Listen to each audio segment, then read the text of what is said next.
கர்த்தருடைய பரிசுத்த நாமத்திற்கு மகிமை உண்டாகட்டும்.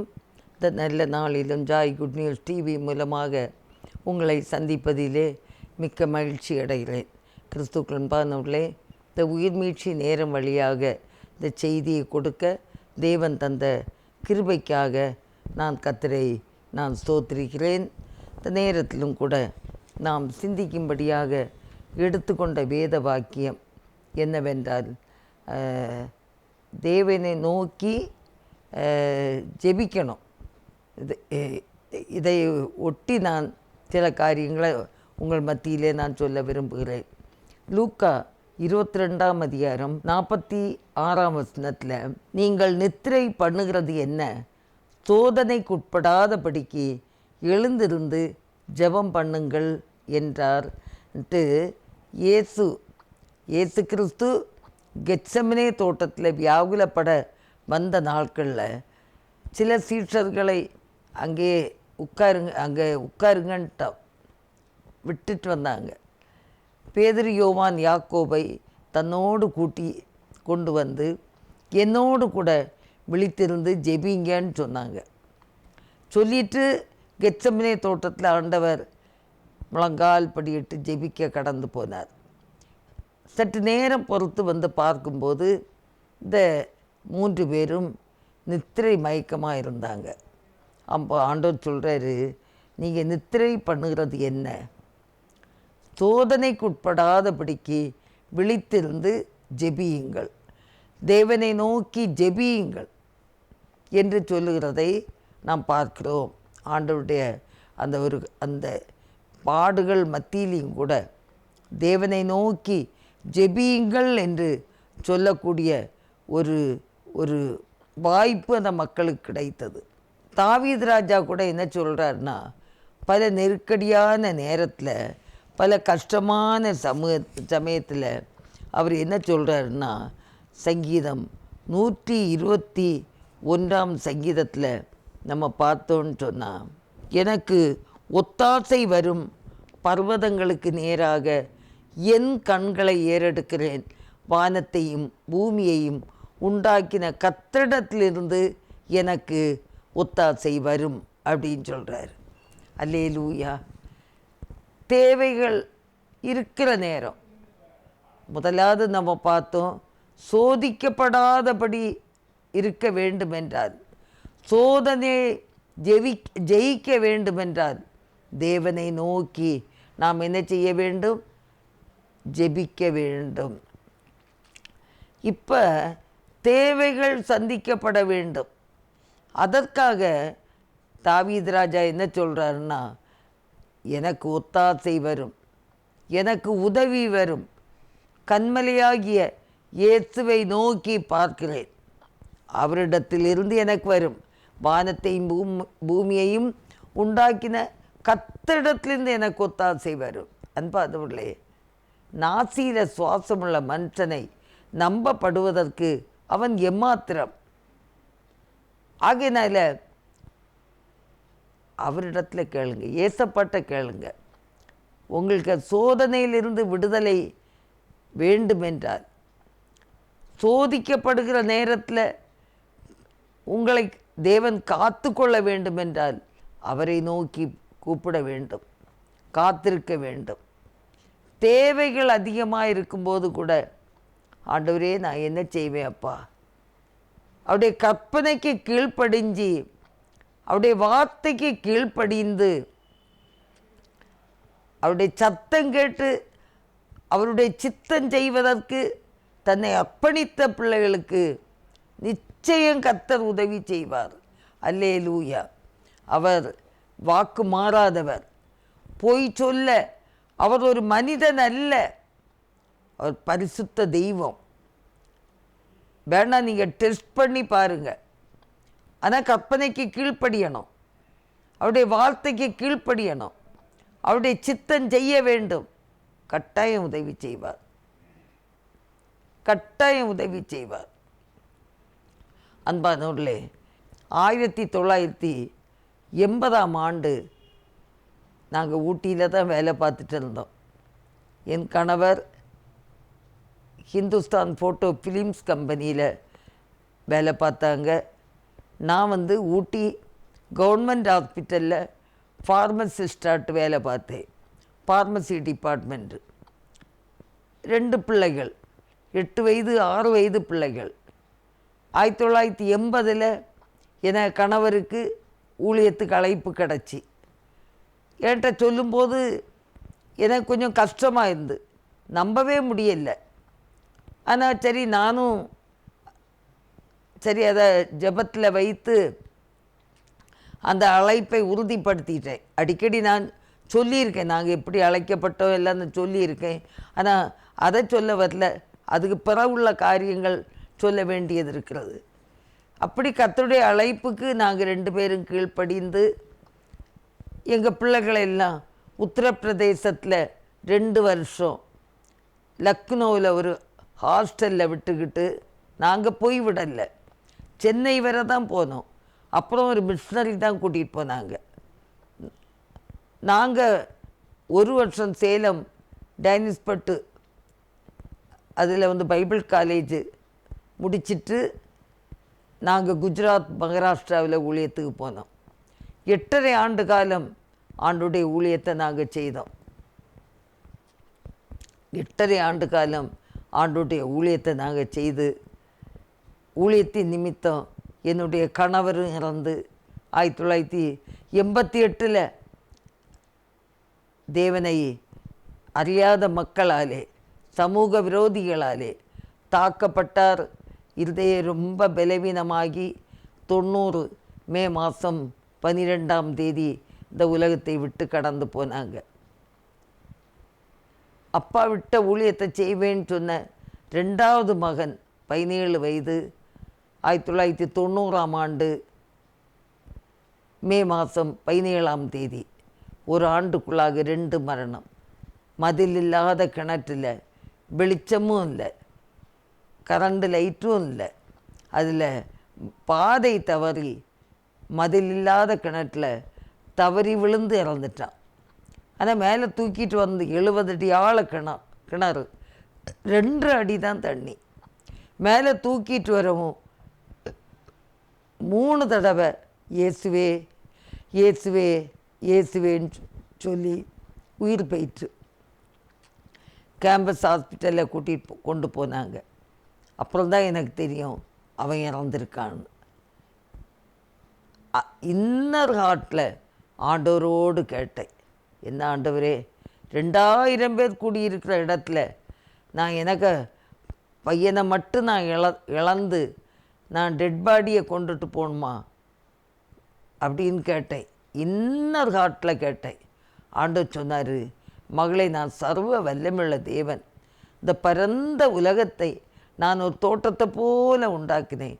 இந்த தோட்டத்தில் உங்கள் எல்லாரையும் ஒவ்வொரு விதவிதமான பூக்களாக நான் படைத்தேன். நான் படைத்த தோட்டத்தில் எனக்கு பூ பறிக்க உரிமை இல்லையான்ட்டு கேட்டார். ஆமாண்டவரே, நீரே பறிச்சிருந்தா உமக்கு ஸ்தோத்திரம்னு சொல்லவும் அப்படி ஒரு தெய்வீக சமாதானம் எனக்குள்ளே கடந்து வந்தது.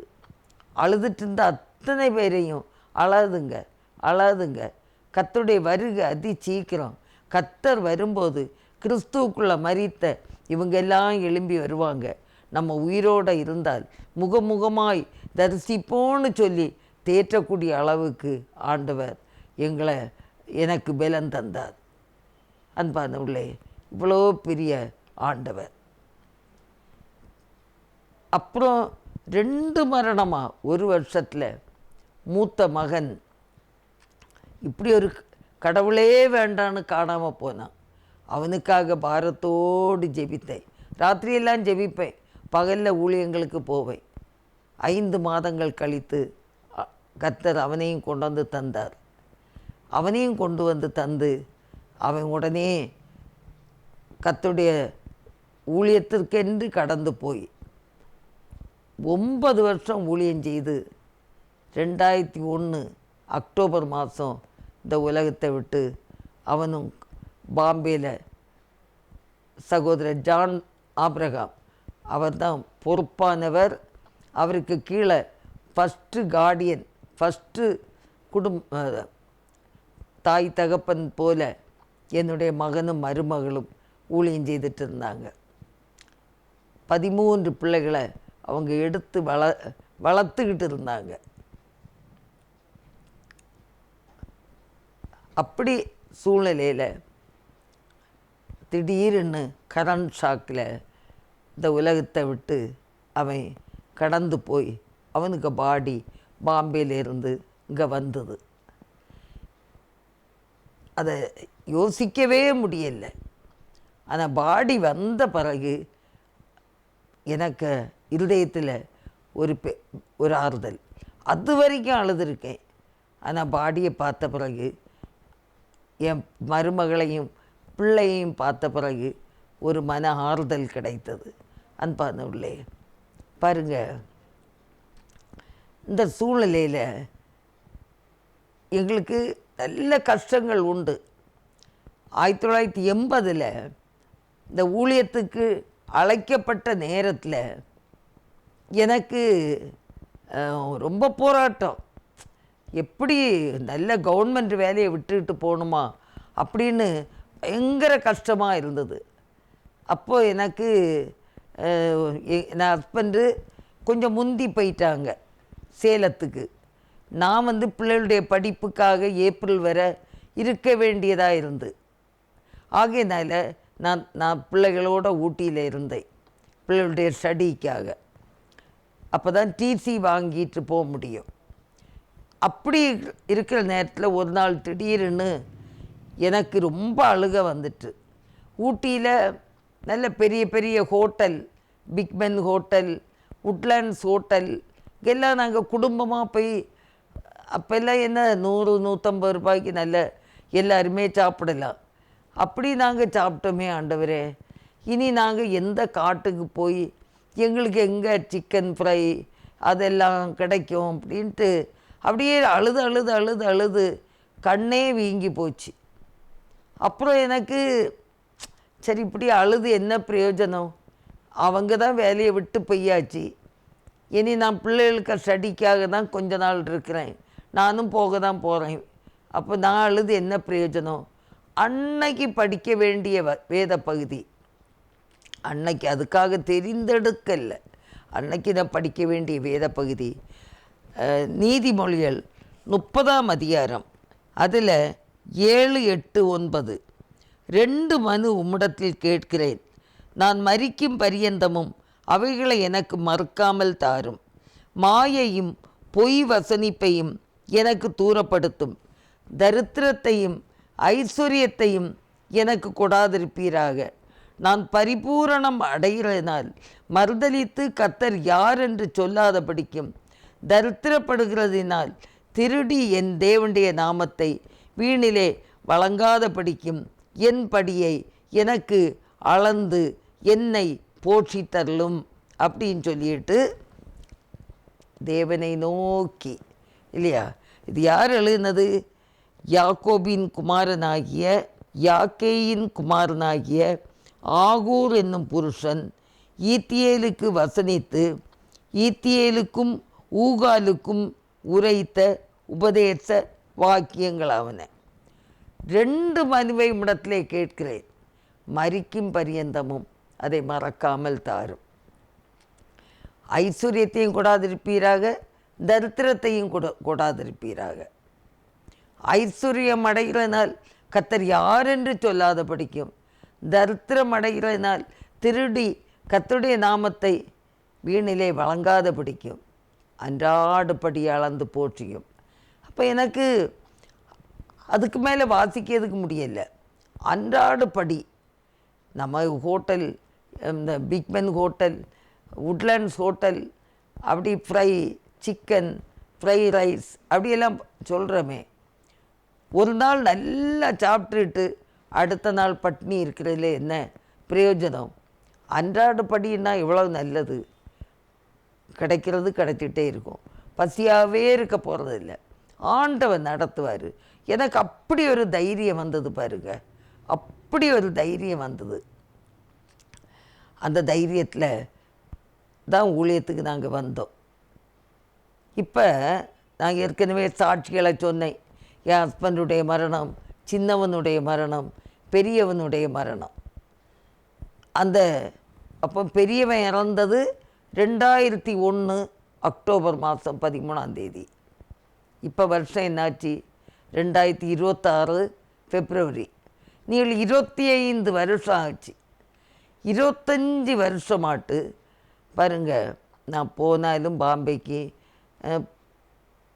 போகிறதுக்கு எனக்கு மருமகளுக்காக நான் பாம்பேயில் தங்கியிருந்து எனக்கு மகன் ஊழியம் செய்த அந்த ஸ்ட்ரீட் சில்ட்ரன் மினிஸ்ட்ரி அந்த வீட்டில் சகோதரர் ஜான் ஆபிரகாம் அவங்களுடைய பெர்மிஷனோட நான் அங்கே தான் தங்கியிருந்து நான் எனக்கு எஃப்எம்பிபி ஊழியத்துக்கு போவேன். எனக்கு மருமகள் அந்த ஊழியத்தை கவனிச்சுக்கிட்டு இருந்தாள். திருப்பி நான் ரிட்டையர்ட் ஆன பிறகு நானும் இங்கே வந்தாச்சு. அவளுக்கும் வேறு கல்யாணம் ஆகி அவளுக்கு 2 பிள்ளைகளோடு அவள் பாம்பேயில் இருக்கா. 25 வருஷம் பாம்பேயில் அநேக காரியங்கள் தெரியாது, மறந்தும் போயிட்டு.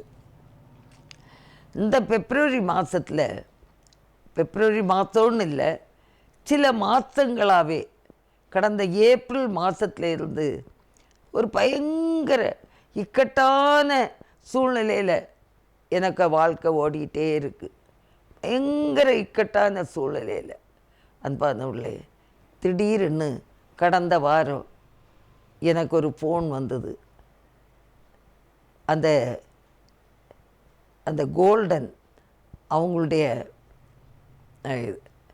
அம்மா எங்கே இருக்காங்க, அந்த ஜாயிஸ் பாக்கியநாதராஜ் எங்கே இருக்காங்க அப்படின்னு யாரோ பிரதர் ஜான் ஆபிரகாம்கிட்ட கேட்டு பாருங்கள், அவங்க சொல்லியிருக்காங்க. அவங்கள என்ன 25 வருஷத்துக்கு பிறகு நினைவு கூர்ந்து எனக்காக ஜெபித்து சில உதவிகள், சின்ன உதவிகள் செய்திருக்காங்க. எவ்வளோ ஒரு அற்புதம் பாருங்கள். ஆண்டவரை நோக்கி நம்ம தேவனை நோக்கி நம்ம கூப்பிடும்போது ஏற்ற காலங்களிலே நம்முடைய தேவைகளையும் சந்தித்து தேவன் நம்மை நடத்த அவர் வல்லவராயிருக்கிறார். அல்லேலூயா. கர்த்தருடைய பரிசுத்த நாமம் மகிமைப்படுவதாக. அநேகர் கூட இக்கட்டான நேரத்தில், நான் சுகம் இல்லாமல் இருக்க நேரம் உதவி இருக்காங்க. எனக்கு அநேக தேவைகள் இருக்கிற நேரம் சந்திச்சிருக்காங்க. அன்பானவர்களே, தேவனுடைய பிள்ளைகளாலே நான் போஷிக்கப்பட்டு வருகிறேன். ஆகையினால நீங்களே என்ன செய்யுங்கன்னா, தேவனை நோக்கி நீங்கள் கூப்பிடணும், ஆண்டவரை நோக்கி கூப்பிடணும். இக்கட்டான நேரங்களில் அவர் நமக்கு போதுமானவராய் இருக்கிறார் என்பதற்கு சந்தேகமே இல்லை. கர்த்தர் நம்மை நடத்துவார். 25 வருஷத்துக்கு பிறகு ஒருவர், எனக்கே யாருன்னே இன்னும் தெரியாது,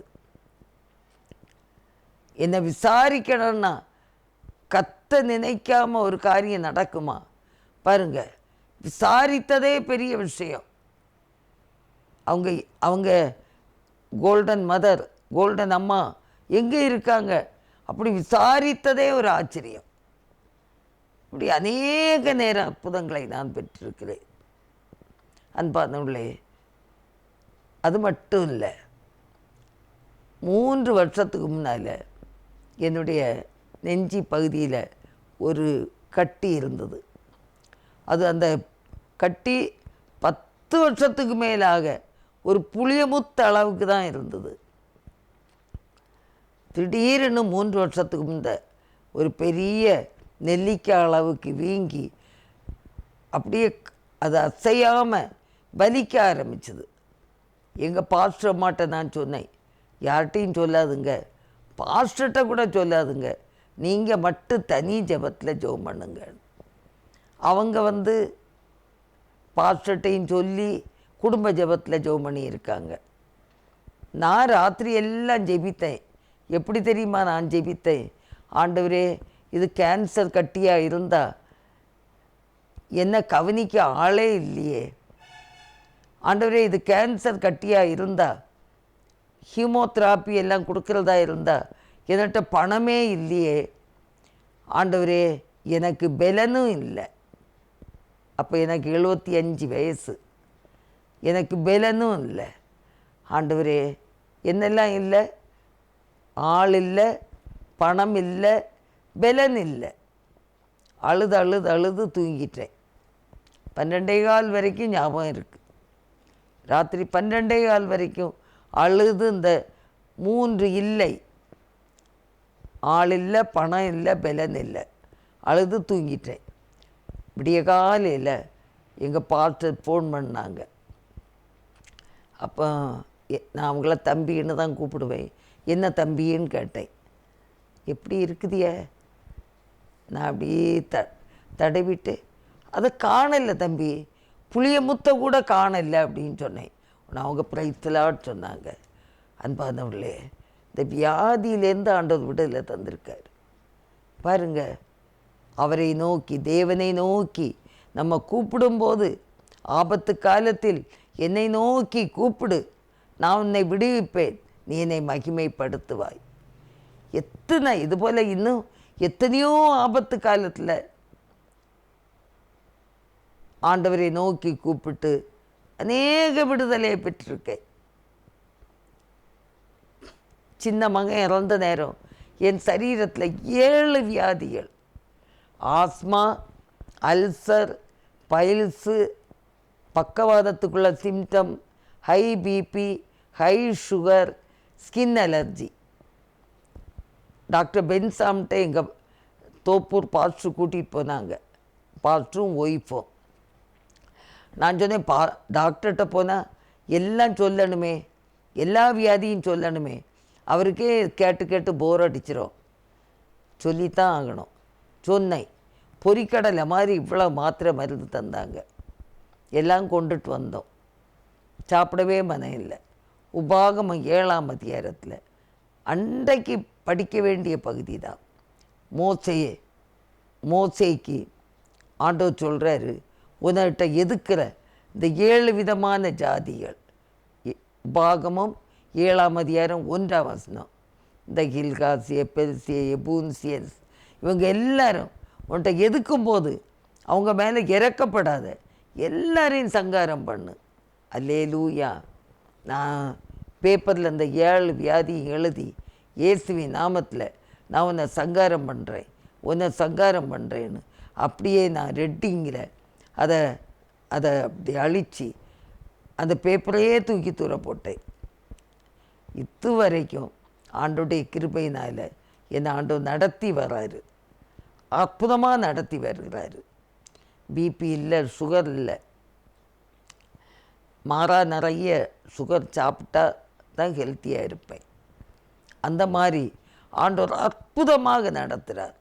அன்பானவர்களே, உங்கள் தேவைகள் எதுவானாலும் தேவனை நோக்கி கூப்பிடுங்க. அவர் உங்களுக்கு செவி சாய்த்து உங்கள் தேவைகளை எல்லாம் சந்தித்து உங்களை ஆசீர்வதிக்க அவர் வல்லமையுள்ள தேவனாக இருக்கிறார். கண்களை மூடி ஜெபிப்போம். எங்கள் அன்பின் ஆண்டவரே, இந்த நல்ல வேளைக்காக உம்மை நாங்கள் நன்றியோடு துதிக்கிறோம், சோத்திரிக்கிறோம். நீர் சர்வ வல்லமையுள்ள தேவன், அதிசயங்களை செய்கிற தேவன், அற்புதங்களை செய்கிற தேவன், இம்மட்டும் பாதுகாத்த தேவன், இனிமேலும் பாதுகாக்க வல்லமையுள்ள தேவனாயிருக்கிறபடினாலே ஆண்டவரே, உடைய கரங்களிலே எங்களை தாழ்த்தி தருகிறோம். ஆண்டவரே, சத்தியத்தை கேட்ட ஒவ்வொரு பிள்ளைகளும் விசுவாசத்தில் பலப்படட்டுங்க தாவே. சோர்ந்து போயிருக்கிற அத்தனை பேருக்கும் ஆண்டவரே சோர்வுகளை மாற்றுங்க. சத்துவம் இல்லாதவர்களுக்கு சத்துவத்தை பெருக பண்ணுங்க. பலனற்றவர்களுக்கு பலனை கொடுங்க. விசுவாசத்தில் பலவீனராக இருக்கிறவங்க விசுவாசத்தில் பலப்படட்டும். ஆசீர்வதிங்க.